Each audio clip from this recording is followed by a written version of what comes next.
So it looks like Suzuki might be replacing the SV650. For anybody who's been following me for this moto vlogging journey, you know I've talked a lot about what I want my second bike to be. And two of the main competitors have been an older SV650 or potentially a Gixxis 750. And recently there were leaks from Suzuki that they're working on a brand new naked bike. It kind of looks like something crossed between an MT-07 and a Z900.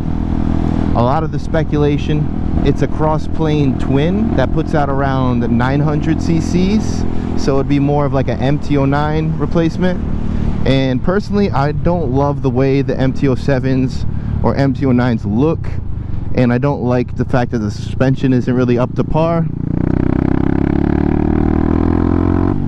I've always wanted something that is going to be fairly ready to be track ridden as well as street ridden. That's why I was leaning towards the Gixxis 750 or the SV650, because those pretty much do that for me.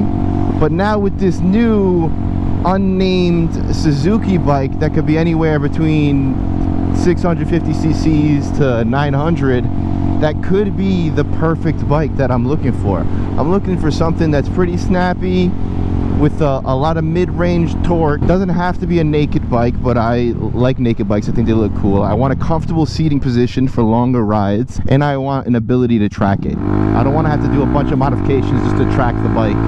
And hopefully when we see the specs come out on this new offering from Suzuki, it'll cover all those bases for me. Some nice Olin suspension, 125 horsepower, handlebars that are easily modded to clip-ons, or maybe a clip-ons option, like how the SV650 had like two different options, the more upright and then the half fairing street bike style. I'm very, very excited about this potential bike.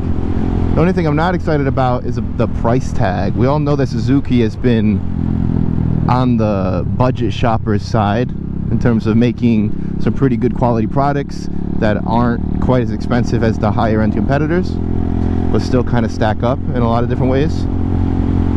So I'm kind of nervous with this new iteration they have coming out, that they're going to go a lot more high end, and then the price is going to follow that, which is essentially going to price it out of making sense.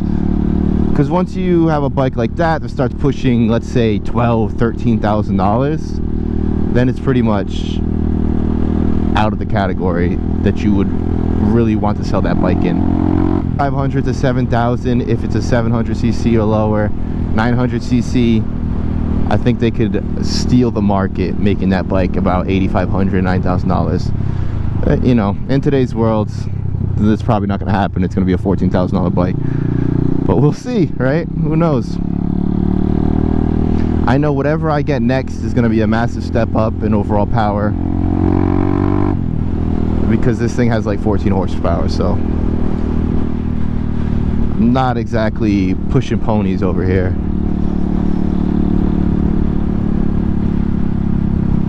An update on the mountain bike park that I'm potentially going to. Right now it looks like it's going to rain the night before and rain the morning of the day that I want to go to the park, which is this Thursday. So I'm going to wait until tomorrow and check the weather, and if it's not raining day of, then I'm going to book it. But if it's raining day of, I don't think I'm going to book it, because as a first-time mountain bike rider, I don't really want to be riding on wet trails, though I am going to be sticking to easy trails like the Freedom Trail at Highland Park. If anybody has seen that or YouTubed it, it's like it's their easiest trail. It is a pretty relaxed descent. It's not going to be anything where I'm really going to get thrown off my bike because I'm hitting a bunch of steep downhill rock sections, you know. They have those if you're looking for them, but I'm going to stay away from the difficult tech. I might go on an easier tech line, because I will have their rented dual suspension bikes. So it's probably going to be a more expensive and higher quality bike than I'll have my hands on for a long period of time. I think they have Santa Cruz's. Well, I'm very excited. I'm also at 1 bar, so let's get some gasolina.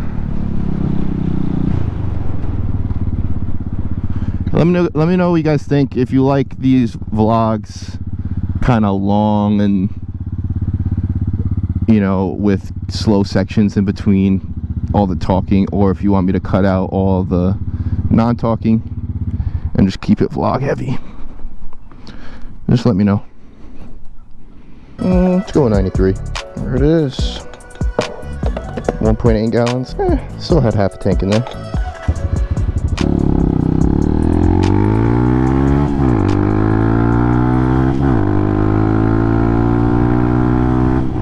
So yeah, as I was saying about the mountain biking stuff, I've been watching non-stop videos about it on YouTube. Feels like the next hobby that I'm going to be getting into really deeply. I think mountain biking and motorcycling really complement each other really well. Sorry about the last video, which was on that topic. My GoPro settings were fucked up. Well, they weren't fucked up. I was just on the wrong GoPro preset, which made my footage come out all washed out and terrible. I was on a 24 FPS preset for some cinematic footage, but that's not what I wanted to do. You'll see me out every now and then. I change up the quality a little bit just to experiment with things. But nothing's really better than what I have as my base, which is the 16 ND filter, 1440p, 60 FPS, 120 shutter, ISO max at 400, and hyper boost on. Right now I think I have the highest stabilization possible, 1440p, 60 FPS with auto shutter and no ND filter. This is what I'll probably be using for the mountain bike ride. ND filters are usually to create a little bit more motion blur and have the fast moving film look more cinematic, but I'm not sure I want something like that for mountain biking. It can be tough when you change environments from dark to light, because when you use an ND filter you have to use a set shutter. Well, you don't have to use a set shutter, but you should use a set shutter. That way you're always running a little bit under double your FPS for the shutter speed, which creates a solid motion blur in the edges. If you do that without the ND filter, everything comes all blown out and looks like shit. But once you put that ND filter on, it brings everything to a neutral level and it looks incredible. But this should look pretty good. Definitely better than the last video.